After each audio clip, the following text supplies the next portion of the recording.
Welcome everyone to the Badge and Beyond. And today's episode, Anthony and I are going to go over a couple of things we've touched on before, but we're also going to talk about the rivalries within the police, the different units, but even outside with other external agencies, the other emergency services, things like that.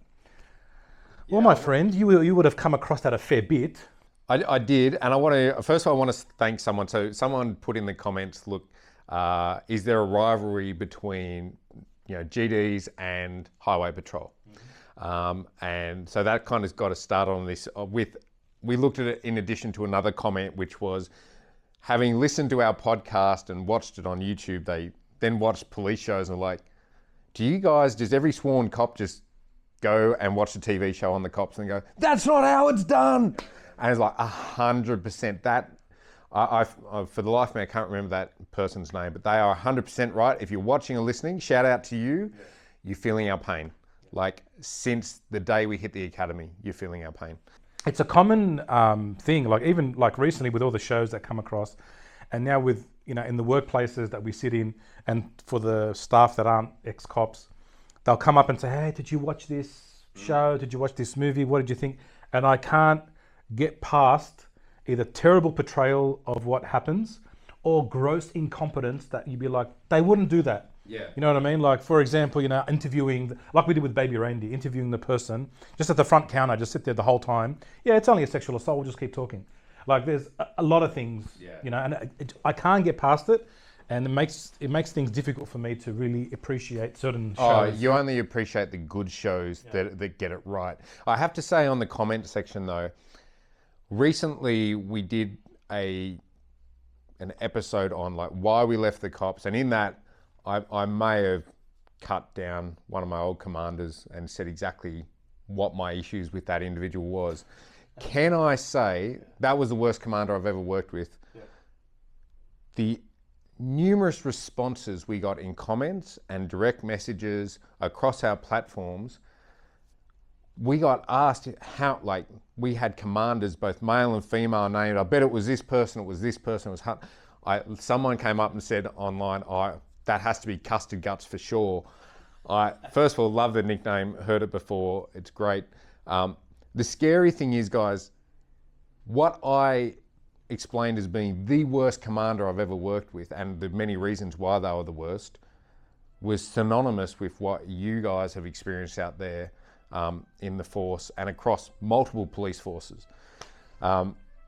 Really, I think that explains part of the issue with retention in the police force now. Yeah, well, I mean, if you can't narrow it down to like 3 and you've hit a dozen, like how many commanders are there? Yeah, you know what I mean? There's just not that many superintendents in the cops that you can't go, 100% that's that person. Then they have like 10s pointed out to you, and everybody being able to identify with that is shocking. Anyway, we move on. To answer the first question, do general duties and highway patrol get along? Let's put it this way. I would say detectives and highway patrol almost never get along. Why is that? Well, because you have to have skill, style and class to be a detective. Oh, here we go. Here comes the bias. No, look, I would say this. I have found great cops in highway patrol. I've also found some absolute hypocritical douchebags. Yep. Guys that would give their mum a ticket for doing 1K over. Yep. But I've had some great experiences. And let me say, I have enjoyed driving police cars for all the fun that comes with them. But I remember one time I was down in a regional command on a strike force, and I was on this desolate road, like between 2 major country towns, and there was like nothing for miles. And I'd driven it 100 times before, probably 100 times that week, doing different tasks for the strike force. And I'm like, I had a deadline to meet, I'm racing to try to get there, and I was doing a few Ks over. And over the hill, the only other car that I saw for like 30 minutes was a highway patrol car. And I'm in an unmarked car and I'm doing a little over the speed limit. But unmarked, it's a police car. Unmarked, yeah, it's a police car. You're driving a police car. Yeah, there's all those different things. And he's seen me, and I look in the rearview mirror and I see the brake lights go on. I'm like, I'm just going to pull over, right? Like no point in like even pretending. I'm just going to pull over. And you know what? He was the nicest guy. And he just came up to me before he even knew I was a cop. Like, he didn't have time to run the plates or do anything. I was like, mate, honestly, I'm in the job. I screwed up. It's on me. Yeah. No problem if you give me a ticket, because I did what I did. Yeah. He's like, yep. You know what? I get that the level of safety, like the danger to the community, pretty low. Whatever else, don't do it again. Like, if I see you again next time, I go the whole kit and caboodle. But, you know, this time, you get a warning. Yeah. And I was like, wow, you know, that was really cool. I got pulled over once on the way home from a night shift, and honestly, it's one of those ones where they've just changed, like, recently they changed from like an 80 to a 70. I'm doing 80. Yeah. Because I'm like, oh, I'm just driving, trying to get home. They pull me up. And again, I'm like, oh. And I didn't even say that I was in the job. And the guy's like, no, that's all right. Look, you're doing 10 Ks over. I know it's changed. Don't worry. Yeah. So look, I think that was the thing. I didn't love doing traffic work. And when I did, I always tried to give people, I hardly ever gave out tickets. I mostly gave out warnings. And if you got a ticket from me, either you failed the attitude test or you did something really wrong, right? And you probably deserved it. But look, I wasn't a tyre biter or a tyre kicker, so to speak. I enjoyed using traffic to get good traffic legislation to get good results for criminal acts. But I wasn't giving mum and dad tickets. Like, that just... See, this is the thing, right? Highway Patrol get a bad rap because of their duties are pretty much a lot of infringement enforcement stuff, right? Yeah. Which is, you know, probably one of the main reasons I never wanted to be one. Because it's like, wow, like it's already not the most popular job in the world to be a cop. Yeah, yeah. You add Highway Patrol, there's almost never good news, right? Yeah. But there are some amazingly skilled drivers and operators. I have to say, some of those guys are phenomenal at their driving. Yeah. Like, just amazing at what they can do with a car. Yeah, and I found, again, it's any job as always, you know, before we get crucified for broad brush statements. Like any role, you're going to have great ones and not so great ones. But I think internally within the cops, and they were affectionately called the cockroaches. Right? Yeah, yeah. Do you know why they? Yeah. The reason they were called cockroaches is because they sit in the gutter all day and hide in dark places. And yeah, the suggestion being also, you had to be something of an insect to go to that and give mum and dad tickets. Yeah, so not the nicest. Not the nicest. They're also called crunchy backs, i.e. a reference to those cockroaches. When you step on, they make a crunching sound. Yeah. So that's pretty, you know, appealing. Not nice, yeah. Not nice. But also you would find Highway Patrol with the guys that would turn up first when you're asking for support and that kind of thing. And I found them to be, you know, very courageous. A lot of them worked alone. They were single unit vehicles, especially during the day. And so also it's, you know, it's a fair bit of skill and courage to do that job. Absolutely. You know, you're most likely to get injured in a car, and they not only drive to work and drive home, they drive during the entire shift. Yeah. And quite high powered vehicles. I think from mine with Highway Patrol is, it often came down, in my opinion, to like certain units, like the culture.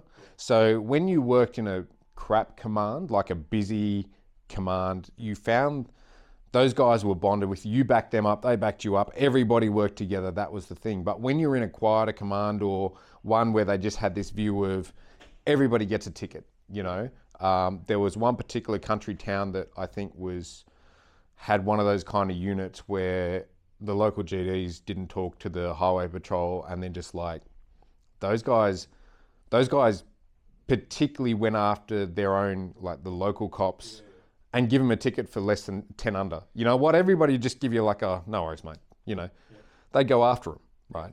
So it was kind of more unit based. And then you'd have some of those units that rivalry got there because they were dodging jobs that you kind of felt should have been theirs. But that's the thing, right? Yeah. That's the big thing, especially when it comes to GDs and anybody, right? So general duties police, the police you're most likely going to see turn up to jobs when you call the cops. they're doing car accidents, they're doing traffic enforcement as well, they're doing RBT. So their duties cross over with what highway does and what other units do. But you're not going to see highway patrol doing domestics. Yeah. Right? So what happens is it gets annoying to the GD's coppers where you're like, at least take these prangs off us, especially back in the day. Now, I think things have changed a little bit since we've left, but that would really frustrate you. Yeah. Yeah. And so, while there's a lot of,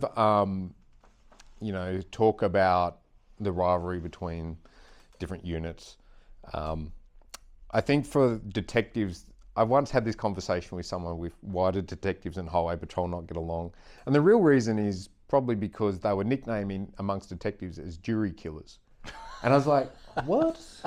They're like, well, the jury killer, because guaranteed one of the 12 people on the jury where you've got a major case running, no doubt got pulled up going to do the jury duty they didn't want to do anyway by a highway patrol and given a ticket. So you had to get over that. I was like, yeah, that could be a good point. But I think it's often because they're just seen as being, it's like everything. Everybody's got a bad cop story. Yeah. It doesn't matter if there was 20 good cops, everybody remembers the one bad one. It's the same in marketing, like the person you do a good job for will tell maybe 3 people, the person that's dissatisfied will tell 10. Yeah. And I also it goes back feeds into a lot of the myths about policing, such as, they're getting a commission for their tickets. Yeah. So that's why they pull you over. They give you, or they're going to give, if it's highway patrol, you're getting a ticket guaranteed because they got to hit their quota, all that kind of stuff. Now, I think we've touched on it briefly before in our first season, but there is a kind of element of truth to that myth in terms of you can't just have a 10-hour shift and come back with 0. Yeah. Right? Because then you're like, where were you on this planet that you can drive the streets of Sydney for 10 hours and not see one motorist commit a traffic offence? You know what I mean? You ask the average driver how many times some idiot cut you off or goes through a red light or does something stupid. So it's a bit hard, unfathomable to think shift after shift, you're not seeing anything.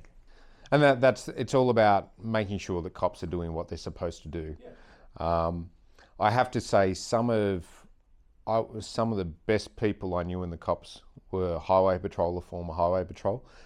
Also, one of the people I despised the most was former highway patrol. And you're kind of like, it's like everything. There's good detectives, there's bad detectives. I've seen some detectives that were extremely arrogant and let stuff go past that just a normal detective wouldn't. So I don't want to be bashing highway patrol, but also I think the thing to recognise with our rivalries amongst the cops is most of it's in jest.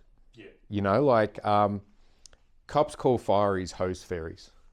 I used to have a mate that was a Fiery that I trained with, and I'd go into work and he's like, "You been busy?" I'm like, yeah, how about you? He's like, I said, well, you sleep on duty. The rain can do what you do. The rain. Most of the time we turn up, if you're there, you've already ruined all the evidence. So really, I don't have anything to thank you for, but it was a joke. And I remember, it's just the difference. This guy he posted on social media about, he was literally going to a job and taking photos of the smoke coming up in the air and he's posting on it. I'm like, so I guess you're just going to stand out the front, watch it burn and drink tea and coffee kind of thing. And his wife saw that and she was a nurse and she's like up in arms. I can't believe you'd take, and then he's like, this is all in the comments. And then he's like, yeah, mate, that was unfair. And I'm like, it's just banter. It's not, I got no problem with Firies. When they're required, they do a great job. I think cops and ambos always kind of sit around going, how come everybody loves the Firies. Yeah. They usually turn up last. They sleep on shift. The ambos are going and they've been ramped and they're all waiting. You and I driving around looking for more crooks and badness if there's nothing to do, there's always more to do. Yeah. The Firies don't drive around looking for fires. There's no proactive fire squad. Yeah. I watched a guy redo a car in the back of a fire station, just bought in this heap and then over time, got parts, rebuilt it, polished it, and then sold it. I was like, you have to get permission from the cops just to get secondary employment to be an Uber driver, let alone bring in your secondary employment on base in this station and work it up. Just stuff that was crazy. And that's the thing when you, from your lens, right? That's the thing. When you have all the emergency services, and again, from going back to emergency services training and the systems here, police are usually the lead agency in almost every emergency. Yeah, they're the coordinating agency. Yeah. Then you have, in certain circumstances, like say a flood or fires, they step back and take a secondary role. But when you're usually the go-to, right, when it comes to everything in life, you tend to start developing things like, well, what do you do? You know, what do you do? And I think cops and ambos turn up to a lot of the same jobs. So you always look, and the ambos are always, I don't know, always just very rarely have I met an ambo, I'm like, you're a dick. Most of the time, like, yeah, you're a good person, you're trying to do the right thing, you have a similar sense of humour. And then when the Firies turn up, it's kind of like the red-headed step-cousin just turned up and you're like, oh, that guy. Yeah. And watch us get all these hate comments from redheads. I've got nothing against people of a ginger persuasion. You're all lovable. We love you all. Because with a face like this, honestly, I cannot point fun at anybody. But it's that thing, right? Like, it's just, you're not used to it. But you see the same guys all the time, you get used to your crew. But, oh, the Firies were good. But we have that banter. Yeah. Well, you see, the thing is, you don't even need to go outside. We have, like, I felt like it was GDs versus everyone.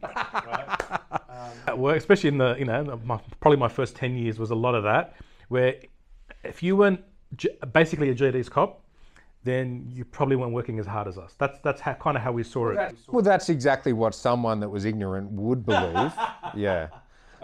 And when you look, I was in a very busy command. I was at Bankstown, and even the crime management unit. So then you've got your specialists, right? But what did everybody call the crime management unit? The cake eaters. The cake eaters. That's right. Because there's always some stupid morning tea, and you go upstairs and you see there's cake, right? They didn't do themselves any favors in terms of there was actually frequently cake up there. There was always cake in this crime management and unit. Some of them looked like they'd had a lot of cake over the years, right? Some of them look like they changed overnight. I've seen guys go up from GDs, they got into the crime management unit, and I swear it was like a week later, and you're like, did you put on 20 kilos? It's like you go upstairs and then you just take off the gum belt.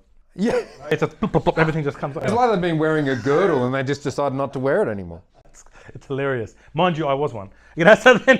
So then you go upstairs, right? And it's like, obviously that's what you got, your specialists. So they're your proactive teams, you've got your youth liaison officers, your crime prevention officers, your anti-theft team, sometimes depending on who sits with what, your intelligence. Well, I don't think you can claim anti-theft as being part of the CMU.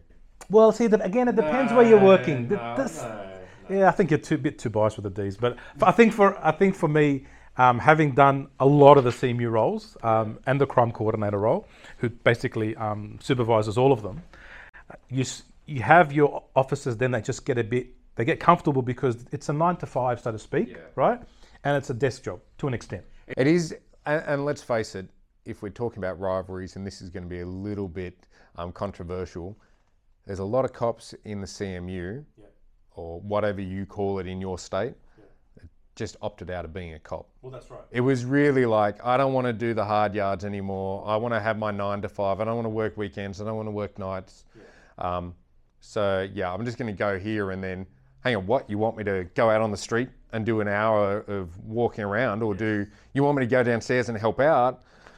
And gee, these guys are like... And that's what causes the agitation. That's right. Because you had people, and so to speak, you had people that were, first of all, injured or on restricted duties. You had people that were, you had some women that were pregnant at the time. Then you had others that were now, because of parenting arrangements, needed something a bit more stable. And they have that skill, so they do those positions exist for a reason, right? So you'll have the people that it suits their lifestyle, they'll go through that development process. Yeah. The CMU does serve a very important role. Absolutely. But when you're getting smashed on the truck, you do tend to look at these guys, like when you're living off your coffee you got at 5:30 in the morning, it's 5:30 at night, you've barely gone to the bathroom or done anything else, you've had no sustenance because you've been job to job to job, and you see those guys walking out early or whatever else going, okay, see you later, and you go upstairs, you go to the locker room and you see that they've had this massive spread and they've just left everything on the table in the kitchen. You're like, oh. I remember distinctly, he's now an inspector, he was a really, really good cop. And when I was at Bankstown and I was installed in GDs at that time, and I was sitting down in the muster room and it was me, him and 2 other crews, and we'd been smashed. Like, it was a terrible day, terrible day. And I remember just thinking, there's no way we're going to finish on time today. And they're not going to give us overtime. We're just going to be writing these reports because back on tomorrow, right? And it was just, everyone's just sort of got their, they're not in the greatest mood. And you're just trying to punch away these reports and you hear in the radio, just keep broadcasting more jobs. And it's just you, right? Mm-hmm. And this person who was in brief handling, right? And so brief handling is not underwear, right? It's a criminal brief, right? So you've got your brief of evidence, and this person's job was to review, right? So they go through the legalities and making sure you've covered, the important elements of the offences. And she came downstairs, and I'll be careful because I know this person quite well. She came downstairs and went, "Oh, so boring. There's just nothing to do, and I got hours to go, and what am I going to do with my time?" And this officer just looked at her and just basically gave her every expletive under the sun and told her to F off, back upstairs, and don't come back downstairs again. And you're like, just mate, know your audience and have some context and some awareness. And I'm glad that happened in front of me, because later on when I went upstairs and became a domestic violence liaison officer. I think the word you're looking for is cake eater. Yeah. A domestic violence officer. Bearing in mind we were like number 3 in the state for the amount of DVs, we were a little bit busy. It doesn't matter how busy you were still a cake eater. However, I would go downstairs and do jobs.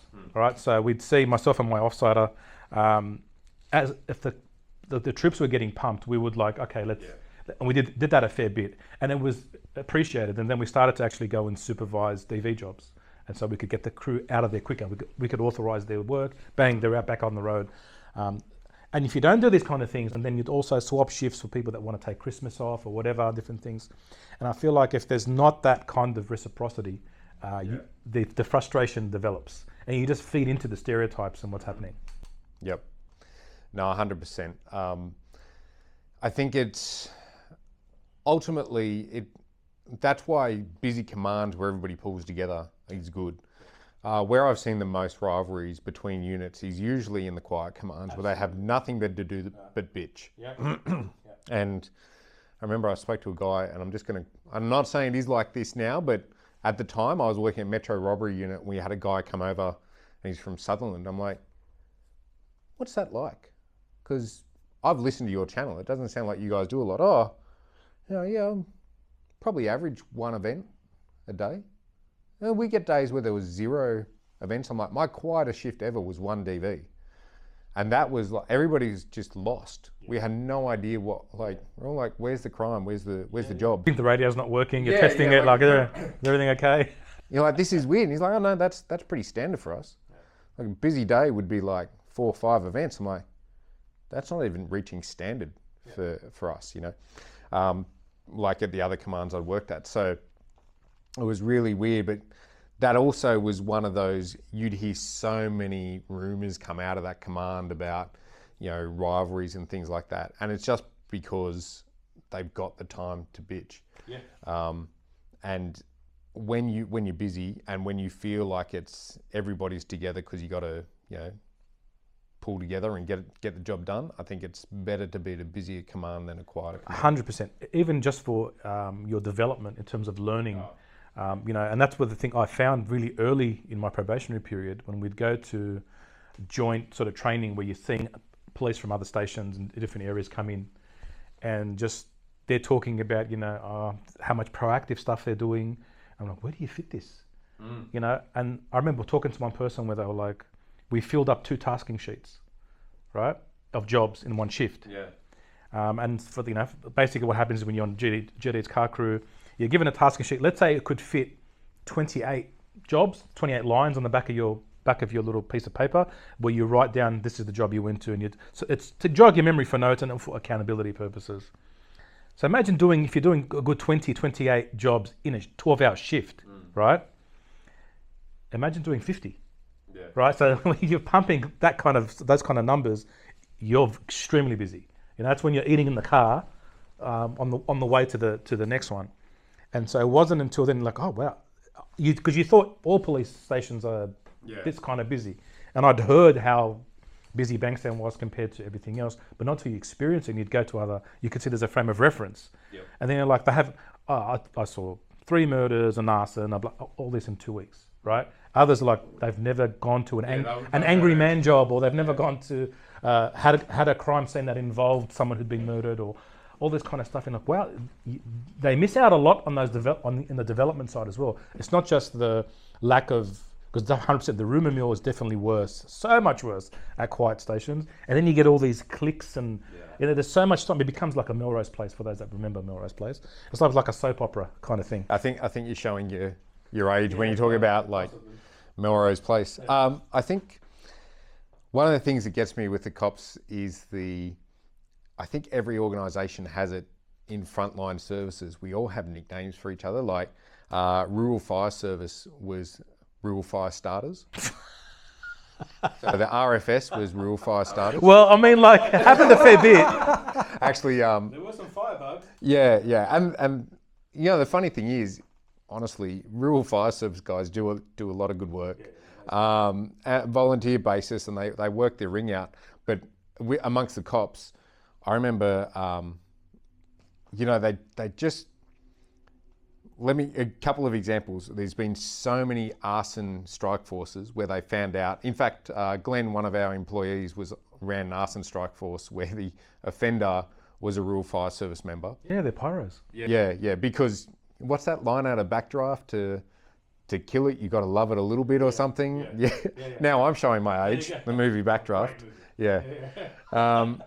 And then you have I remember I was turned up at a accident on Heathcote Road one day after I finished a course early. I'm on the way back. I'm in my suit and I'm just driving my personal car, and I'm probably 10 cars back after this accident. And so I drive down, I get there, and I'm tending to, it's a person's trapped accident. So there's someone stuck in the car. They've got internal injuries. I've got multiple casualties. I'm on the phone trying to get things in. I'm already started doing whatever. I've grabbed out my police little lanyard thing, and I'm just wearing that because I'm in a suit.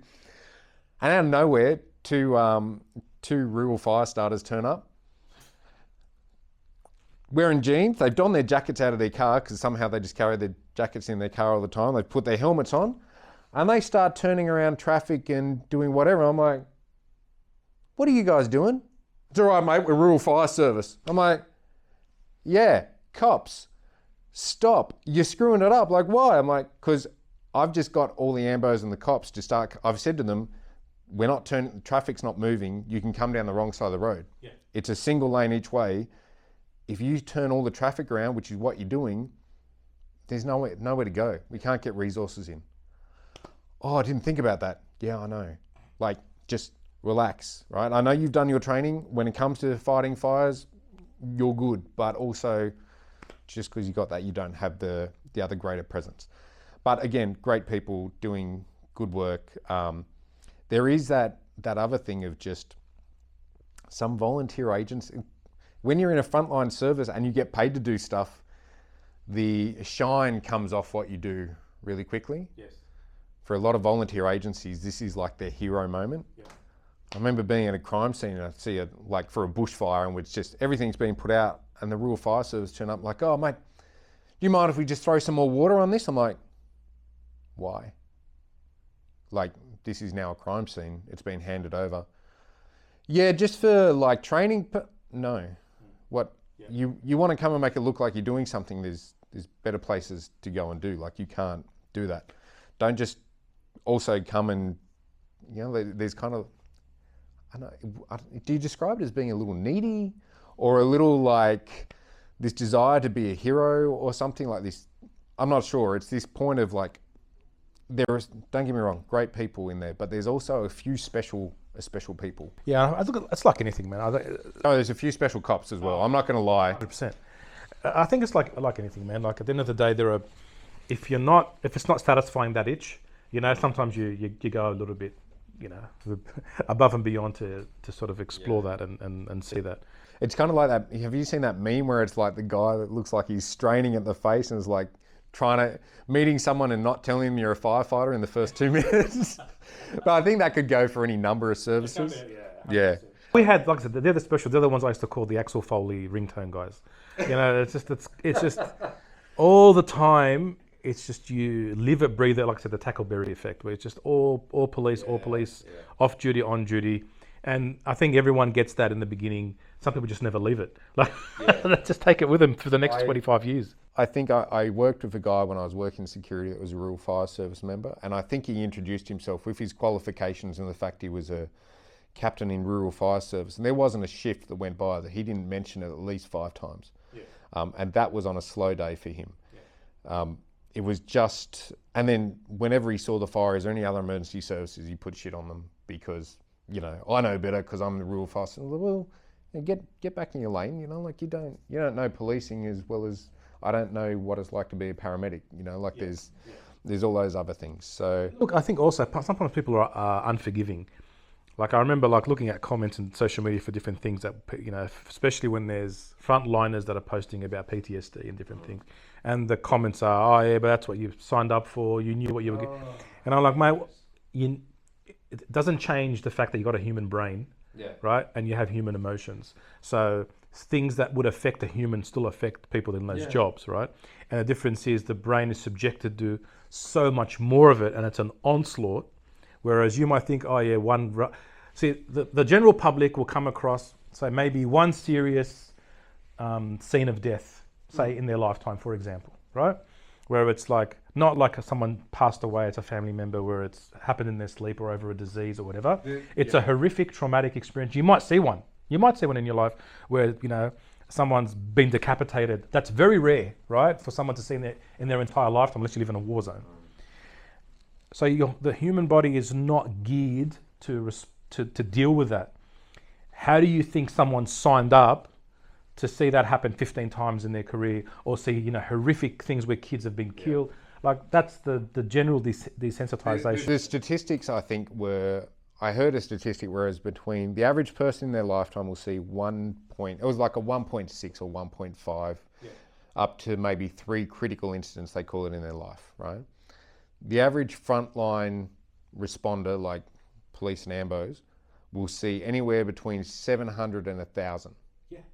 So, you know, you see people like, oh, I had this traumatic experience in my life, and they did, and it affected them. Fair enough. Yeah. But when that is your day-to-day, right? Like, you go to a deceased every day. Yeah, it takes a toll. How many cops do we know, and you know, that were like close to us, that will start to be called the angel of death because every shift they were on, someone died, and then you're like, it's funny in terms of what a nickname, because you're like, oh fuck, another one, and then you think to yourself when you come out and you're out of the job, and you're like, that's a pretty horrific thing to be, you know, because again, I can't see the person that works at the local grocery store having to worry about every time I go to work, I'm going to see someone dead. But no one ever thinks about the serial killers that have seen all the bodies either. Like that's a. That's true.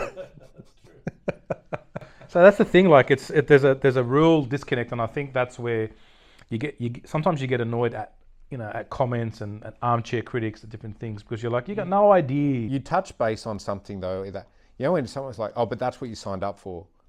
Well, you get in the car and drive every day. Did you sign up to being in a fatal accident or being T-boned or having any kind of injury? No, you didn't, because you know it's a risk, but you try not. You don't want that to happen. But it's a similar rationale. It's just keyboard warriors. It's for all the people who want to criticise frontline workers. I'm like, fine. There's a shortage. Just go sign up, right? If you can do better, go do it. Like, don't be a critic from the sidelines. If you haven't done it, you don't know what it's like. And even now, look, the frontline services are so short-staffed. And sometimes I'm critical of what I see people not doing when I know from the inside what they should be doing. But I also have to remember that they're suffering the biggest shortages they've ever had. Right? And so there is a tendency of, if I take on every job, I'm just going to be overwhelmed. I'm never going to get through anything, and then we're going to lose someone else. You know? Yeah. And they're also not in the same situation where you've got some amazing veterans that were your mentors to teach you stuff, because they're all going, see ya, they're leaving. So it's like, who's teaching these new ones? Yeah. From a going back to that rivalry slash inaccuracies in TV. One of the things that has always gotten me is that point of, you know, like they have the other jurisdiction or someone else is coming in to take your case. Yeah, no one cares. Yeah. Like, honestly, if you're a little bit busy and someone says, I've got a brief, same as your brief, do you mind if I take that? Go. Oh, mate, go for it. That's yours. Thanks, bro. Yeah. Like, there's none of this fighting for it, unless it's a really, really good job and you've poured your heart into it. Yeah. And even then, you can usually wrangle it, so you're like, okay, well, you run your brief, I'll run mine side by side, we'll do it together. Or put me on the strike force, because I've got intimate knowledge of this, and they will. Yeah. There's none of this, and there's certainly no AFP. Like, in the States, you have FBI coming, we're taking this one. AFP, they don't do that. Not gonna happen. There's a rivalry for you. Yeah, that's a nice rivalry, especially now. The AFP, state cops call AFP plastics, because they're fake cops, and they're about as good as having a plastic cop.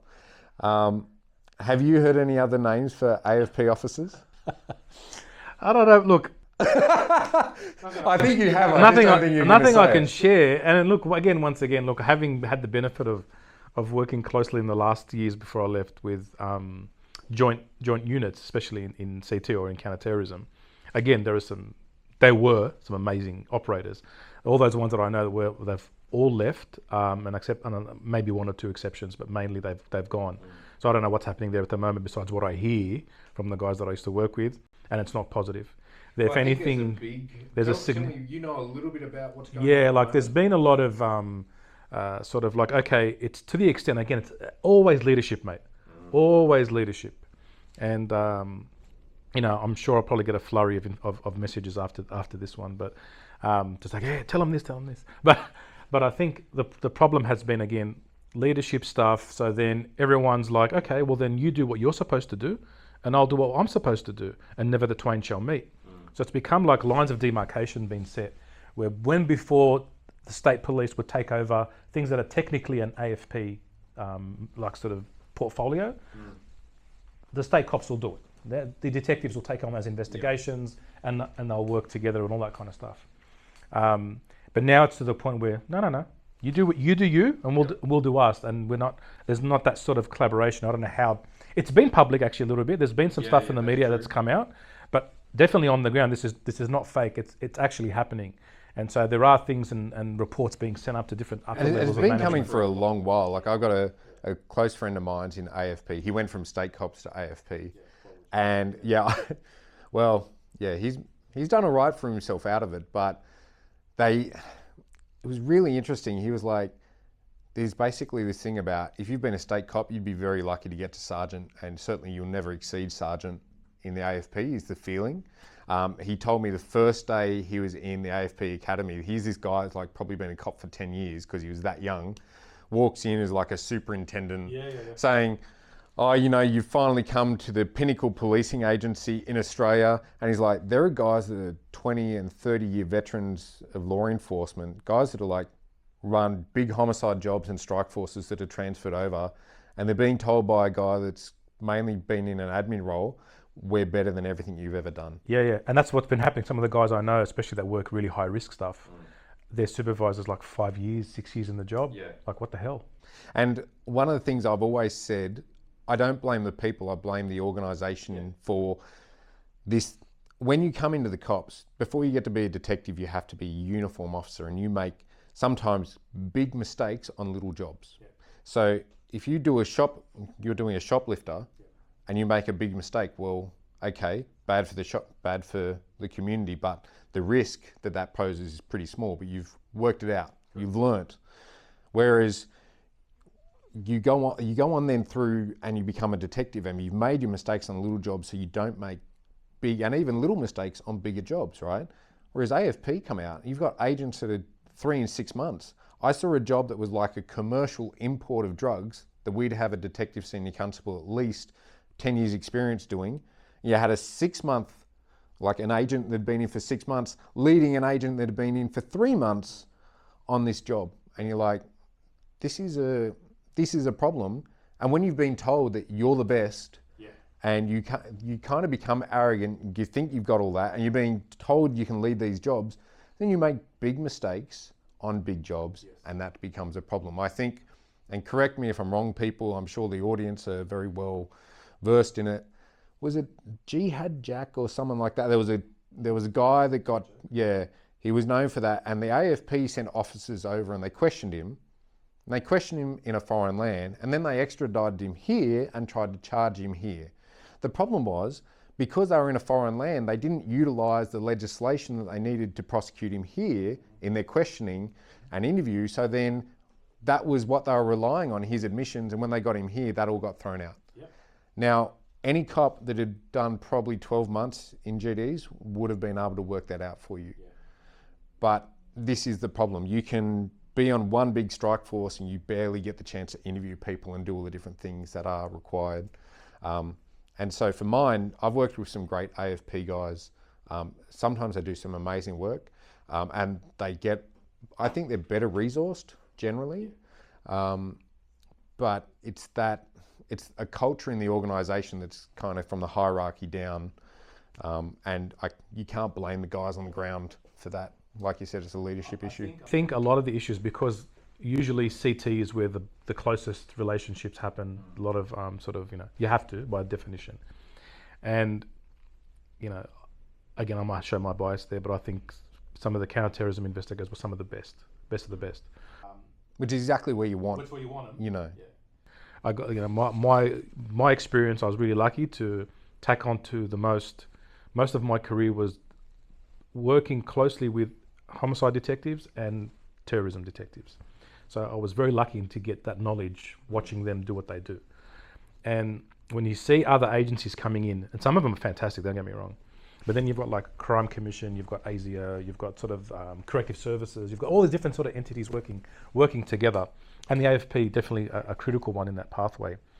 Where it comes to a head is where you've got seasoned state detectives, where they know what they need for this investigation. They're waiting to build up this brief, and they know how serious the consequences are for this. So they're working really hard on that, and then the AFP will be like, "We're going to move." Yeah. Right. And a lot of it, and I'll tell you from what I saw, a lot of it was political. A lot of it was like, Prime Minister wants to come out and show that we've caught these people and done this and whatever, and then hence the rushing of legislation to give you broad brush powers and overarching legislation, and then you can detain people for extended periods of time. All these things have to come into it. Why? Because normally you would be investigating and getting all what you need. Now, don't get me wrong, in when it comes to counterterrorism, disruption is a key strategy, right? Because you don't want something to happen and then we get a good prosecution. But in many cases, especially with the younger offenders that they were looking at, there start to be a lot of head sort of clashing. But like, hey, this can actually go somewhere, because being detectives are good at what they are, they want to get to the top. They want to completely dismantle this thing, not just get the guys on the ground. There was a lot of that sort of happening. And I do feel sorry for feds in that space, because there is a lot of politics involved. They are. I feel like there's politics in all law enforcement agencies, almost, at least in my experience, but I think the feds get it worse. And I feel sorry for them for that point. That's one thing that's vastly different. Regarding other external agencies, I think, have you ever heard SES being called Jaffas? Is that because of the orange? Yeah.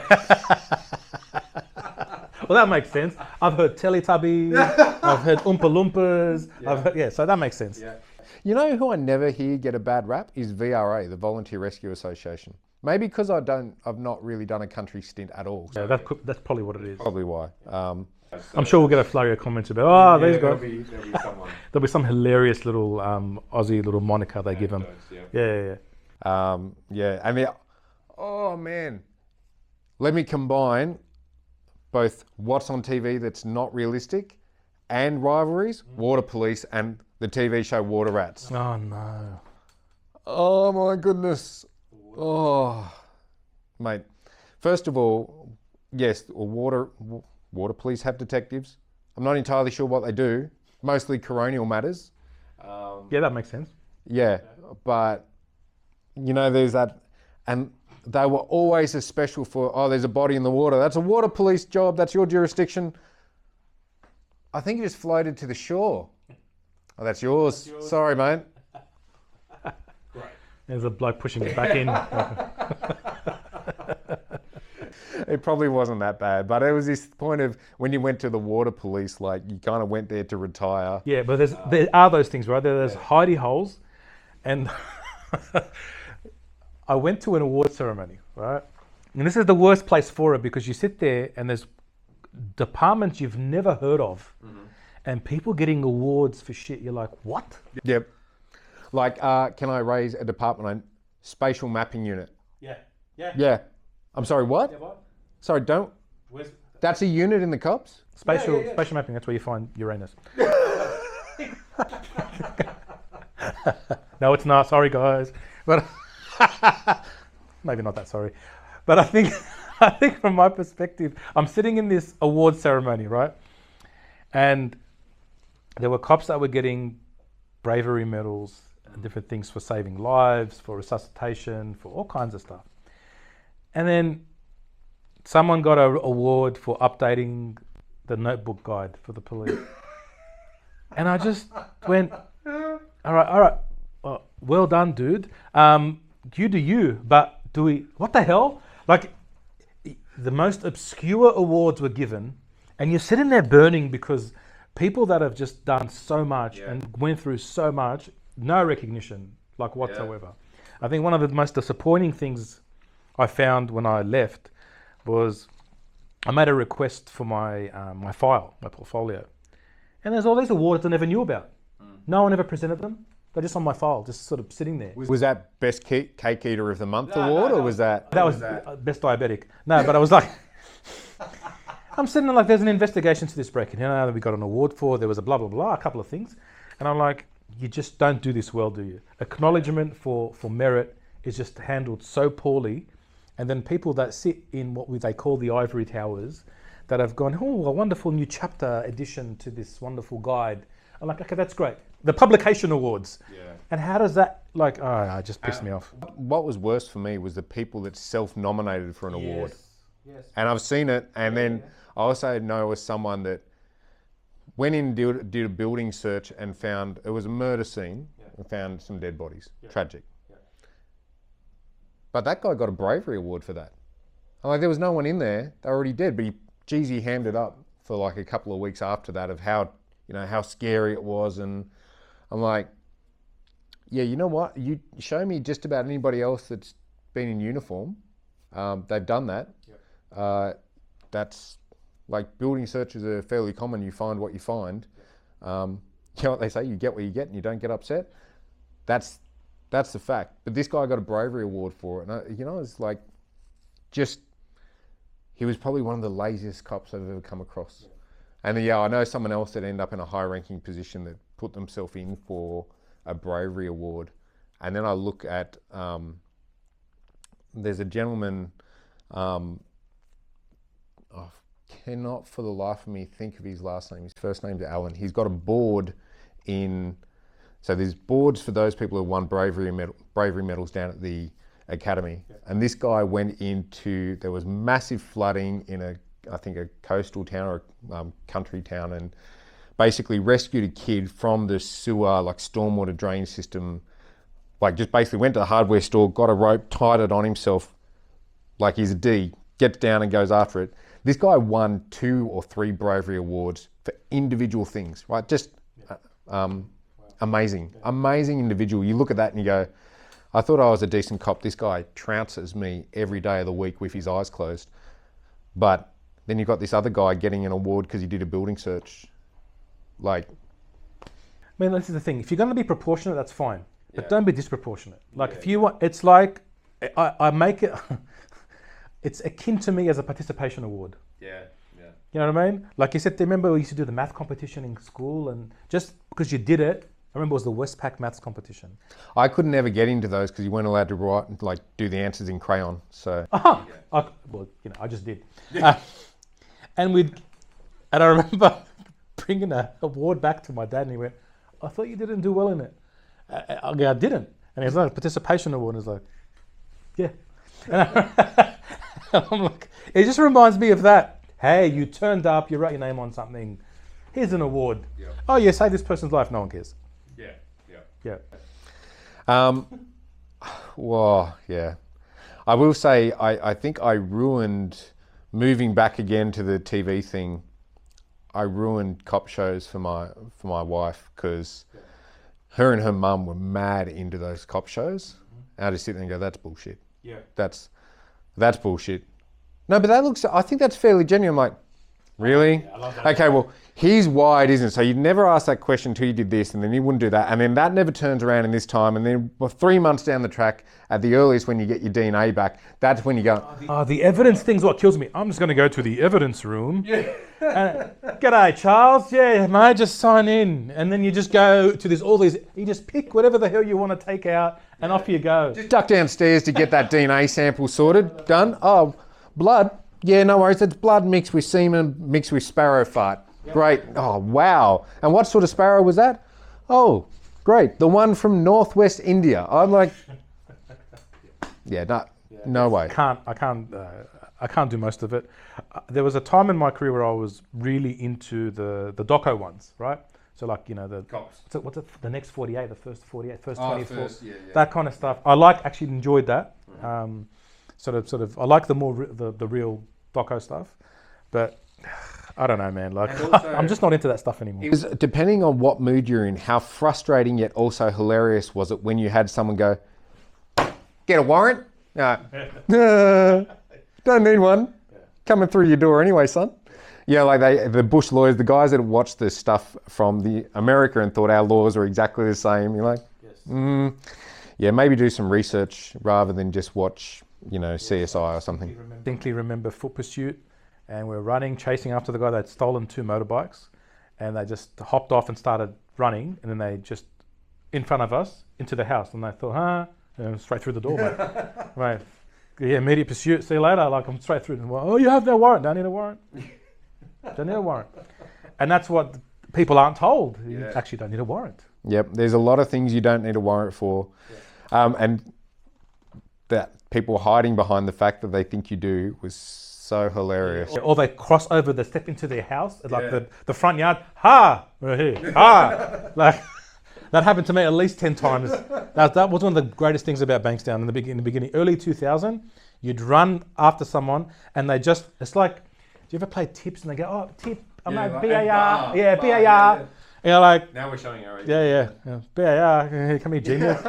But you can't touch me, but I am. So that was actually a lot of fun because this is my property. That's awesome. Come here. You New South Wales? I'm taking you. Yeah. So I love that stuff, and I think that's where myths work our way for once. Yes, yeah, that is the best part. And guys doing, like for those of you that listen and watch us, and you're like in the job and you've been in the job for probably even 10 years or so. Before the police assistance line, you went to every break and enter and took a report. I remember turning up in my pro to one, this guy's yelling and screaming at us as soon as we turned up. I want CSI down here. I want the whole place fingerprinted. I want DNA on everything. And I was working with a guy that was not exactly PC at the best of times. And he's like, I don't much give a F what you think and what you deserve. You'll get what I give you. You haven't cleaned your house in a decade, so we're not getting shit. And mate, my real question is, who keeps 50 grand in a sock drawer, you idiot?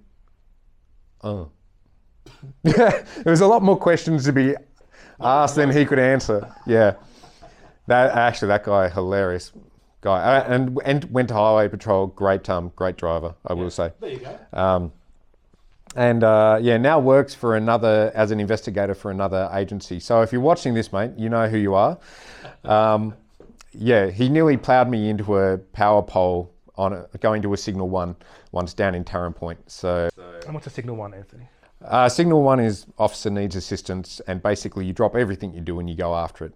But he took us into a front wheel slide trying to get a right-hand turn out of I think it was an AU Falcon, and I was on the hospital side for that one. But he pulled it out, with a metre or two to spare, and we got to the job. So it's good. Let me tell you, it's not fun having an accident while you're on duty in a police car. It is a pain in the ass, even if it's just a minor little collision. And you instantly inherit the name Crash. Crash Bandicoot. Yeah. Well, I think that has probably been about it for us for today. I have to say, team, I know this will have raised a bunch of stories. I'd love to hear your stories. We'd love to hear your stories in the comments, or if you want us to talk about something in particular. Can I also put a shout out there? Look, we've started to interview a number of amazing guests, and we've got a bunch of good people coming on. They're lined up to come up through the rest of the year, but you guys are out there working and you know people, you hear some good stories, or you want something kind of elaborated upon, look, send us a message, comment on the videos. We always try and comment back if we can. And look, I definitely want to hear who you think we should get on the show. I wouldn't mind trying to get some commissioned officers or former commissioned officers on to explain the viewpoint of what they see and what's changed. So if you are a very senior commissioned officer and you want to come in and explain what you've seen and why things are the way they are, we're happy to have you. But even if you've just been in the job and got a great story to tell, and any frontline service, we're really keen to hear about it. So Danny, who are we sponsored by today? I'd like to thank our wonderful tech partners, IC Technology. You can find them at ictechnology.com.au for all things managed IT services. And of course, we run our own business here, which is Precision Integrity Services. And you can find us at privateinvestigatorsydney.com.au. Jenny, why are you like hiding behind your hand when I point to the sign behind me? I think she liked your little... Look, You're just hip, bro. You're hip. I've nearly broken a hip. Like, that's how old I feel. You will understand this one day, Jenny. You're a 20-something. You don't get it now. But at least you bring to us a new level of vocabulary we get to work on, like slay. Yeah, slay queen. Yeah, totes. I can finally relate to my children again. So it's been good. It's been useful. Thanks, Jennifer. Yeah. All right, team. Well, thank you so much. We're very keen to see you next week. And remember, like, comment, share, subscribe. And if you're a hater, feel free to share the comment as well so we can take on board your feedback. Yeah, I will really take it on board. Thanks, guys. See you next time.